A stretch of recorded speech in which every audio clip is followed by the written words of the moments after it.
அண்ணல் அம்பேத்கருக்கு இருந்த அறிவு ராமசாமிக்கு இருந்ததா என இந்த காணொளியில் காண்போம். நம் சேனலை சப்ஸ்கிரைப் செய்து ஆதரவு தாருங்கள். உங்கள் ஆதரவு நமக்கு ஊக்கமளித்து இன்னும் நம் பங்களிப்பை சிறப்பாக செய்ய உதவும். நன்றி. இனி காணொளி. அண்ணல் அம்பேத்கர் கூறியது. தன் தலைவரிடம் எல்லையற்ற அன்பையும் மரியாதையையும் கொண்டிருப்பது இயல்பான ஒன்றென கருதலாம். ஆனால் தலைவரின் கட்டளைக்கு கண்மூடித்தனமாக கட்டுப்பட்டு செயல்படுவது என்பது வேறு. இரண்டாவது நிலையால் கேடான விளைவுகள் உண்டாகும். உயர்வான எதையும் மதிப்பது நல்ல பண்பாகும். அத்தன்மையில் உயர்ந்த கொள்கைகளையும் பண்பையும் கொண்டுள்ள மனிதனை மதிப்பது தேவையானதுதான். அதற்காக அவரிடம் கண்மூடித்தனமான விசுவாசியாக இருக்கக்கூடாது. தன் சுயமரியாதையை இழந்து தலைவரை வழிபடுவது என்பது தன்னையே இழிவுபடுத்திக் கொள்வதாகும். தலைவரை மதிப்பது என்பது தன் சுய அறிவுடன் சுதந்திரமாகச் செயல்படும் உரிமையை இழக்காத ஒன்றாக இருத்தல் வேண்டும். கண்மூடித்தனமாக வழிபடுதல் என்பது ஒருவனை முழு முட்டாளாக அடிமையாக ஆக்கிவிடும். எந்தவொரு உயர்ந்த மனிதனும் தன்னுடைய போதனைகளை அல்லது முடிவுகளை தன்னுடைய சீடர்கள் மீது திணித்து அவர்களது அறிவை முடமாக்க மாட்டான். அவ்வாறு திணிக்காமல் இருப்பவரே மிகச்சிறந்த தலைவராவார். அத்தகைய தலைவர் தன்னுடைய தொண்டர்களிடம் பொதிந்துள்ள ஆற்றல் களுக்கு மேலும் பட்டை தீட்டி ஒளிரச் செய்து எழுச்சியுடன் அவர்கள் தொடர்ந்து செயல்படுமாறு செய்வார். இதனால் சீடர்கள் தம்முடைய தலைவரிடம் அவருடைய வழிகாட்டுதலை மட்டுமே பெறுவார்கள். சீடர்கள் தலைவரின் முடிவுகளை கட்டாயம் ஏற்றுக்கொள்ள வேண்டும் என்பதில்லை. தலைவரின் கருத்துகளை அல்லது முடிவுகளை அப்படியே ஏற்றுக்கொள்ளாததாலேயே தலைவரிடம் மரியாதையும் மதிப்பும் கொண்டிருக்கவில்லை என்று கருதிட முடியாது. அந்நிலையிலும் சீடர் அல்லது தொண்டர் தன் தலைவரிடம் மிகுந்த மதிப்பை கொண்டிருப்பார். என்னுள் உறங்கிக் கிடந்த உணர்ச்சியை தட்டி எழுப்பி அறிவு கொளுத்தி எழுச்சியுறச் செய்தீர்கள். அதற்காக நான் என் நன்றியை தெரிவித்துக் கொள்கிறேன் என்ற அளவில் மட்டும். தலைவனுக்கு இதற்குமேல் பெறுவதற்கு உரிமை இல்லை. தொண்டனும் இந்த நன்றி உணர்ச்சிக்கு மேல் தலைவனுக்கு கடமைப்பட்டவன் அல்லன். இரானடே காந்தி ஜின்னா என்ற தலைப்பில் அம்பேத்கர் ஆற்றிய சொற்பொழிவு. மேற்கண்ட அண்ணல் அம்பேத்கரின் உரை எல்லா விஷயத்திலும் நன்றி என்பதனை தாண்டி விசுவாசத்தினை எதிர்பார்க்கும் தீக்க பேர்வழிகளுக்கு செவுளில் அறைந்தது போலிருந்திருக்கும். ராமசாமி தமிழர்களை இழிவு செய்யும் விதமாக கூறியது. நன்றி விசுவாசம் காட்டுவதும் நயவஞ்சகம் செய்யாமையும் தமிழனுக்கு நஞ்சு என்று சொல்லப்படுவதற்கும் அவை அநேகமாய் உண்மையாக இருப்பதற்கும் காரணம் என்ன? பெரியார் கேட்கும் கேள்வி. 665 என்கிற தலைப்பில் 17 மே 22 நாள் விடுதலை. இவ்வளவு வன்மம் நிரம்பிய பேச்சு ராமசாமியிடமிருந்து. அம்பேத்கரை வாய் நிறைய அண்ணல் என தமிழர்கள் அழைப்பதற்கும் ராமசாமியை பெரியார் என அழைக்க மறுப்பதற்கும் நாவடக்கமற்ற இந்த அநாகரீகமான பேச்சு தானே காரணம். என்ன சொல்கிறார் ராமசாமி என பாருங்கள். நன்றி விசுவாசம் காட்டுவதும் நயவஞ்சகம் செய்யாமையும் தமிழனுக்கு நஞ்சு என்று சொல்லப்படுவதற்கும் அவை அநேகமாய் உண்மையாக இருப்பதற்கும் காரணம் என்ன?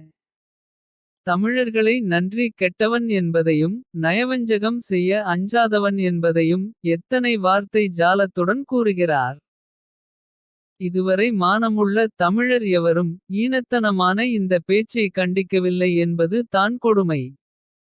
கடவுள் சிலையை ராமசாமி உடைத்ததை இன்று பேசி விமர்சனம் வைக்கிறோம். ஆனால் தமிழனை எவ்வளவு தவறான வார்த்தை கொண்டு பேசி இருக்கிறார். யாராவது இந்த ராமசாமியின் யோக்கியதையை பேசுகிறோமா? மதத்திற்கு தரும் மரியாதையை இனத்தை அவதூறு செய்யும் போதும் தர வேண்டாமா? பொதுவாக மனிதர்களுக்கு நன்றி விசுவாசம் காட்டுவதும் நயவஞ்சகம் செய்யாமையும் நஞ்சாக உள்ளது என கூறி இருந்தால் அறிவுள்ளவன். ஆனால் குறிப்பிட்ட இனத்தவரை சொல்லி இவ்விதம் கூறுவது எவ்வளவு பெரிய வன்மத்தின் வெளிப்பாடு. நாயக்க மன்னர்களோடு கால்நடையாக பிழைக்க வந்த தமிழகத்தில் பிழைப்பு தந்த தமிழர்களை இவ்விதம் பேசுவது தான் நன்றி கெட்டத்தன்மை என ஈ. வே. ராமசாமிக்கு தெரியவில்லை என்றால். அவரென்ன சுயமரியாதைவாதி. அவருக்கு எவன் ஏன் நன்றி செலுத்த வேண்டும். பிழைப்பு தந்த மண்ணுக்கு நீங்கள் நன்றியுடன் இருந்தீர்களா. நன்றியை பற்றி பேசுவதற்கு. அண்ணல் அம்பேத்கர் தலைவரின் கட்டளைக்கு கண்மூடித்தனமாக கட்டுப்பட்டு செயல்படும் நிலையால் கேடான விளைவுகள் தான் உண்டாகும் என்கிறார். இது உண்மைதான். ஆனால் ஈ. வே. ராமசாமியோ இதிலிருந்து முற்றிலும் மாறுபட்ட பேர்வழி. நான் சொல்வதை கண்ணை மூடிக் கொண்டு பின்பற்று என்பார் ஈ. வே. ராமசாமி. அவ்வண்ணம் பின்பற்றும்போது மதத்தை பின்பற்றி நடக்கிற பயங்கரவாதிக்கும். சொந்த புத்தி தேவையில்லை ஈ. வே. ராமசாமி புத்திதான் வேண்டும். என சொல்லும் தி.க. மூடர்களுக்கும் என்ன வித்தியாசம் இருந்துவிடும். அதனால் தான் ஈ. வே. ராமசாமியின் எந்தவொரு வெட்கக்கேடான முரண்பாடுகளையும் கொஞ்சம் கூட அறிவுக்கூச்சமின்றி தி.க. பேர்வழிகளால் ஏற்றுக்கொள்ள முடிகிறது.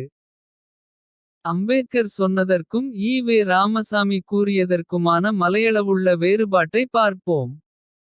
நீங்கள் இந்த இயக்கத்தில் உள்ளவரை உங்கள் சொந்த பகுத்தறிவை மட்டுமல்ல. உங்கள் மனசாட்சி என்பதை கூட நீங்கள் கொஞ்சம் மூட்டை கட்டி வைத்துவிட வேண்டியது தான். கழகத்தில் சேருமுன்பு நீங்கள் உங்கள் பகுத்தறிவு கொண்டு கழக கோட்பாடுகளை எவ்வளவு வேண்டுமானாலும் ஆராய்ந்து பார்க்கலாம். என்னுடன் வாதாடலாம்.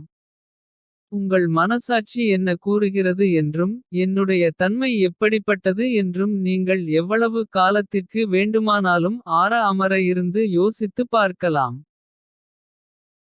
ஆனால் உங்கள் மனசாட்சியும் பகுத்தறிவும் இடங்கொடுத்து கழகத்தில் சேர்ந்து விட்டீர்களோ. அப்போதிலிருந்து உங்கள் பகுத்தறிவையும் மனசாட்சியையும் ஒருபுறத்தில் ஒதுக்கி வைத்து விட்டு கழக கோட்பாடுகளை கண்மூடி பின்பற்ற வேண்டியது தான் முறை.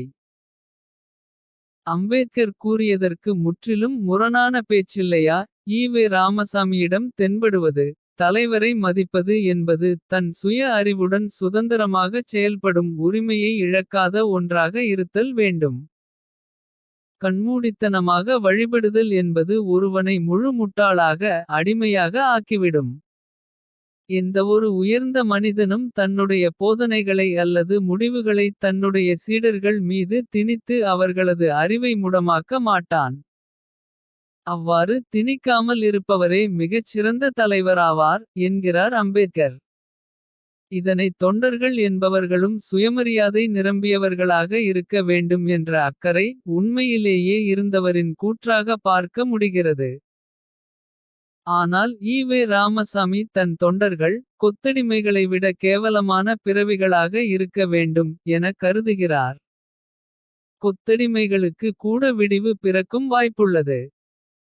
ஆனால் ஈ. வே. ராமசாமி அடிமைகளுக்கு சொன்னது. என்னை பொறுத்தவரையில் என்னை பின்பற்றி நடந்து வருபவர்கள் புத்திசாலிகளாய் இருக்க வேண்டு மென்ற கவலை எனக்கு ஒரு சிறிதும் கிடையாது. தங்கள் அறிவை ஆற்றலை மறந்து என் இலட்சியத்தை நிறைவேற்றிக் கொடுக்க கூடிய ஆட்கள்தான் எனக்கு தேவையே ஒழிய. அவர்கள் புத்திசாலிகளா முட்டாள்களா பைத்தியக்காரர்களா கெட்டிக்காரர்களா என்பது பற்றி எனக்கு கவலை இல்லை. ஒரு போலீசு அதிகாரி தன் கீழுள்ள போலீசை சுடுரா என்றால் சுடவேண்டும். ஒரு ஆண்டை தன் வேலையாளிடம் பெட்டியை தூக்கடா என்றால் தூக்க வேண்டும். ஒரு கசாப்பு முதலாளி தன் வேலைக்காரனிடம் ஆட்டை வெட்டுரா என்றால் வெட்ட வேண்டும். இதற்கு பணியாமல் தன் பகுத்தறிவு மானம் இடம் கொடுக்கவில்லை என சொன்னால். வேலைக்கு சேருமுன்னே உன் அறிவு எங்கடா போனது எனத்தான் கேட்பான். ஆக என்னிடம் வந்த பிறகு திராவிடர் கழகத்தில் சேர்ந்த பிறகு பகுத்தறிவு ஒத்துக்கொள்ளவில்லை. மானம் ஒத்துக்கொள்ளவில்லை என்பது முட்டாள்தனமாகும். சற்றும் பகுத்தறிவின்றி ஈ. வே. ராமசாமி கூறியதை வாசிக்கிறபோது. உலகறிவை அவர் வளர்த்து கொள்ளவில்லை என தான் சொல்ல வேண்டும். ஏன் அவ்வாறு கூறுகிறோம் என்றால். ஒரு போலீசு அதிகாரி தன் கீழுள்ள போலீசை சுடுரா என்றால் சுடவேண்டும். என ஈ. வே. ராமசாமி சொல்வதை போல் சுட்டால். அது போலி என்கவுண்டராக இருக்க வாய்ப்பிருந்தால். சுட்டவன் மீது நடவடிக்கை பாயும். ஒரு கசாப்பு கடை முதலாளி வெட்ட சொன்னால் வெட்ட வேண்டியது வேலைக்காரனின் கடமைதான்.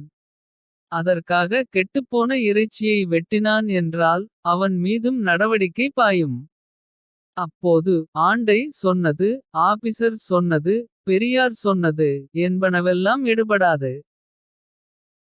இந்த சமயத்தில் தீகவின் கொத்தடிமைகள் என்ன செய்வார்கள் என்றால்.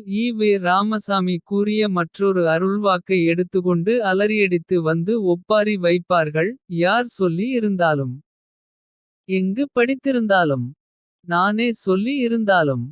உன் அறிவுக்கும் பொது அறிவுக்கும் பொருந்தாத எதையும் நம்பாதே. சரி, இப்போது இரண்டில் எது சரி என்கிற குழப்ப கேள்வி எழுமில்லையா. அம்பேத்கர் இவ்வாறு இரண்டு விதமாக பேசாததால் குழப்பம் எழவில்லை. ஆனால் ராமசாமி இரண்டு விதமாகவும் பேசியதால் குழப்பம் எழுகிறது. சரி, ஏன் இரண்டு விதமாக பேச வேண்டும். ஒன்று அவர் அடிமையல்லாதவர்களுக்கு கூறியது. இன்னொன்று அவரது கொத்தடிமைகளுக்கு கூறியது. அண்ணல் அம்பேத்கர் அப்படி இரண்டு விதமாக சொல்லவில்லை.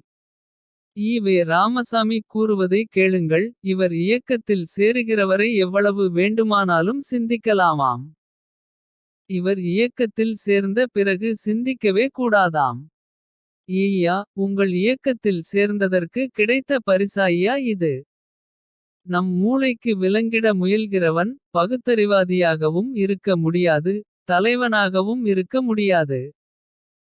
அம்பேத்கர் கூறியதற்கும் ராமசாமி கூறியதற்கும் என்ன வித்தியாசம். அம்பேத்கர் சொன்னதை எந்த பிழையும் கண்டு பிடிக்க முடியாமல் ஏற்றுக்கொள்ள முடிகிறது. அவ்வண்ணம் ராமசாமி கூறியதை ஏற்றுக்கொள்ள முடிகிறதா. இல்லையே. ஏன். பிழையுள்ள பேச்சை பிழையுள்ள அறிவுக்காரன் தானே ஏற்பான். மற்றவன் எல்லாம் எதிர்க்க தானே செய்வான்.